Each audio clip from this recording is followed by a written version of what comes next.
ومشاكل متعددة. القناة حققت في الحلقة التي أثارت جدلا وتأكد لها أنه لا يوجد أي خطأ. غرفة الإعلام أصدرت القرار اللي أصدرته اليوم بوقفنا لمدة أسبوع ووقفي شخصيا لمدة أسبوع. البعض كان ممكن يتعامل مع القضية وإيه يعني أسبوع؟ ما احنا في يومين ثلاثة إجازة وفي بعدها يعني داخلين على بدايات رمضان، كل سنة وانتم طيبين. القضية متعلقة بالإدانة. هذا البرنامج تعبنا فيه كثيرا، وهذا البرنامج اللي أتحدث عنه مش فوق الجميع. لو في أي خطأ ارتكب بعد تحقيق، يعني لو في لجنة كده قامت بالتحقيق في الوقائع اللي تمت، وهذه اللجنة طلعت بنتيجة ان هذه النتيجة هي ان البرنامج فعلا كان مسؤولا عن الأزمة، يعني هنا لو تم إعمال القواعد المتعلقة بكيفية التحقيق في حلقة أثارت أزمة بهذا الشكل، لكن الحقيقة ده لم يحدث، وإحنا داخل القناة تم التحقيق في ذلك. هنؤكد تاني على احترام غرفة الإعلام، لكن كمان هندافع عن موقف القناة وهندافع عن موقف برنامج العاشرة، اللي نحن على يقين ان في هذه الحلقة تحديدا لم نخطئ في تطبيق القواعد المتعلقة بالمواجهات بين الضيوف، ولم نخطئ في اي قواعد مهنية او اخلاقية. واحنا بينا لكم ده من خلال مجموعة من المشاهد هنعيدها لكم تاني الآن، المشاهد اللي هي بتؤكد انه كيف تم التأكيد على ضيفي أكثر من مرة، نؤكد عليهما بالتزام آداب الحوار. وأول ما بدأ الحوار ينطلق أو ينحرف عن السياق الموضوعي والأخلاقي، اللي أملكه هنا هو أن أنا أنهي هذا الحوار. ولو ساعدتني الجوانب الفنية ربما ما شاهدنا حتى 90% من هذا المشهد اللي انتوا شفتوه، واللي أثار صدمة عند الجميع، بما حتى عندي لا يوجد شخص يمكن انه يتوقع ان في ضيف له اسمه ويعني يمتهن مهنة الهواء منذ سنوات يمكن انه يقدم على تصرف من هذا النوع، ولا يوجد اي شخص يمكن انه حتى يتوقع ذلك. لكن اللي حصل، اللي أخطأ يجب أن يحاسب يساءل. نحن هنا في هذا البرنامج لو أخطأنا، وكثيرا ما أخطأنا وأعلنا ذلك، وعندنا شجاعة الاعتذار وشجاعة الاعتراف بالخطأ. أنا أنتمي إلى نقابة كانت بتطبق علي ميثاق الشرف الصحفي، كنت أحيانا أذهب إلى وكيل النيابة في خصم اختصمني، فوكيل النيابة يقول للخصم لو نقابة الصحفيين احتكمنا إليها توافق؟ بعضهم كان يقول أوافق. النقابة كانت تحقق معي وأقدم مستنداتي، إما إنها تنصفني وتقول إنك فعلا كان معاك المستندات، أو إنها أحيانا، لكن لم يحدث معي، أن أدانتني نقابة الصحفيين في أي واقعة متعلقة بميثاق الشرف الصحفي. لكن على الأقل كنت بمتثل لأي تحقيق. مفيش حد فوق المساءلة أو المحاسبة، وهذه القناة تحديدا زي ما قلت لكم لأنها كمان أول قناة فضائية خاصة، فعاشت أزمات ومحنا كثيرة وواجهت أزمات قانونية واجهناها أيضا بالقانون. عشان كده يعني بنؤكد من تاني ومن تالت أنه كان لابد أن ندافع عن موقفنا. ده ليس موجها ضد أحد، يعني حتى لا يفهمه البعض في سياق ان في حالة صدام. لا، مفيش اي حالة صدام، بالعكس احنا بنطالب بالتحقيق فيما حدث. احنا اعملنا القواعد المهنية، وهعيد لكم تاني المشاهد المتعلقة بهذا الصدام الذي لا يقبله احد والذي لا يتوقعه احد ايضا. واحنا بعد قليل يبقى معانا الكابتن احمد شوبير، ويبقى لو نجحت في الجمع بينكما يعني يبقى ده بنقاش موضوعي يعني يمكن ان نصل الى بعض النقاط المهمه. هنكمل معاكم بعد الفصل. احمد الطيب بتقدم بعد كده لخبراء جماعه سقط.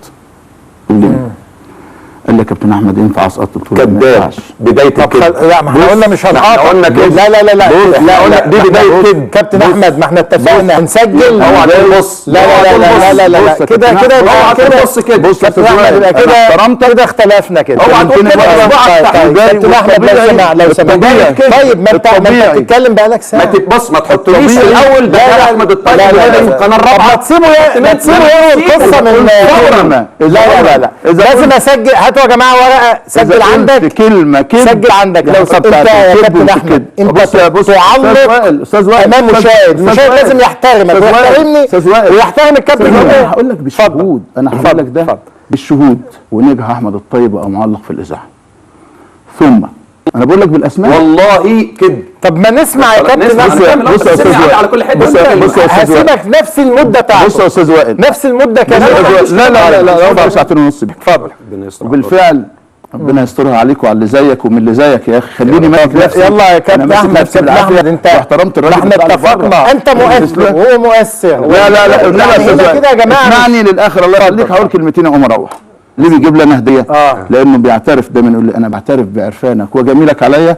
انت اللي سفرتنا ابو ظبي. كلمني بعد كده بالثلاثه ما حصل. متجوز 10 مرات عليا الطلاق بالثلاثه ما حصل. بص اللي بيقول كده على فكره انا اعرف هو ممكن يعني يقول حاجات عظيمه كتير. خلي بالك انت معلق بتتسلل للبيوت.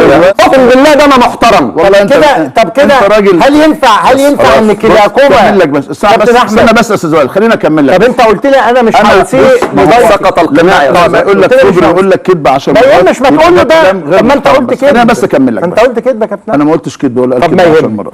يا جماعه كلاكوما بيتسلل للبيوت. اكمل بس. انا زي السمك الميه بتاعتي هي مصر كده. وانا لما هروح دي كده اسكت بقى. سجلها. لا كده البتاع دي في وشك. والله يا جماعه والله يا جماعه كده والله العظيم والله يا جماعه كده لا في حد هيتفق معاك تعلق. بص يا استاذ وائل ولا حد هيتفق معاك تعلق. بس اقسم لك بجلال الله عز وجل. هيقولوا ازاي ناس استنى بس اسمع بس كلام.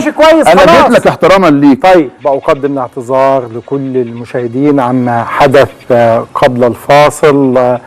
قبل الفاصل كنا بنناقش القضية المتعلقة بتغذية التعصب في ملاعبنا والاتهامات المتبادلة بين الكابتن أحمد الطيب والكابتن أحمد شوبير.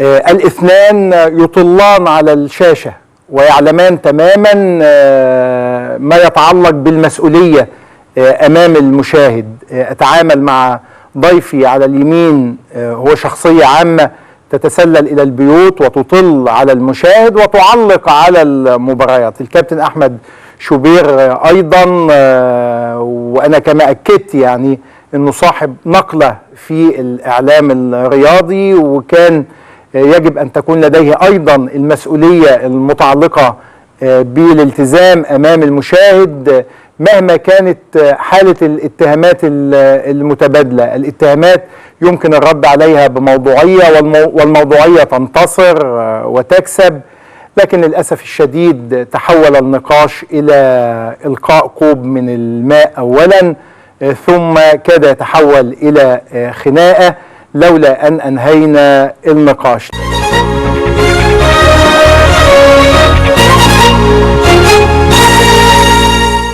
طبعا لاعتقادي وليقيني ان المستهدف الاول من قبل حملات البعض هو برنامج العاشرة تحديدا، بل ان البعض احيانا ساب الازمة نفسها وساب الذين تسببوا فيها وبدأ يتعامل مع العاشرة على انها لوحة تنشين. يعني تعالوا بقى اصلها فرصة. البعض طبعا عنده احقاد وصغائر، البعض التاني عنده مصالح شخصية. انا ما بتكلمش عن الغرفة، بالعكس الغرفة بتأخذ هذا الموقف. كل من اخذ موقفا يعني نحترم موقفه، وايضا على الجميع ان يحترموا موقفنا.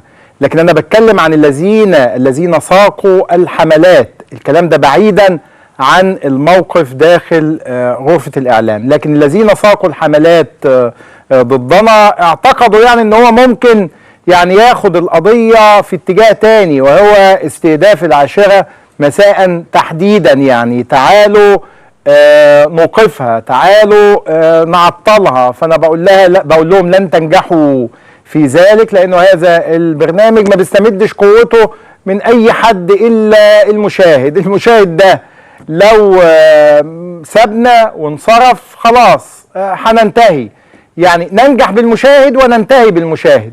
ما اوعى تعتقد ان الاحقاد، الضغائن، الحملات، المؤامرات، ما اكثر حملات المقاطعه اللي البعض خصص لها صفحات، وهنا بقى هتلاقي يختلط فيها.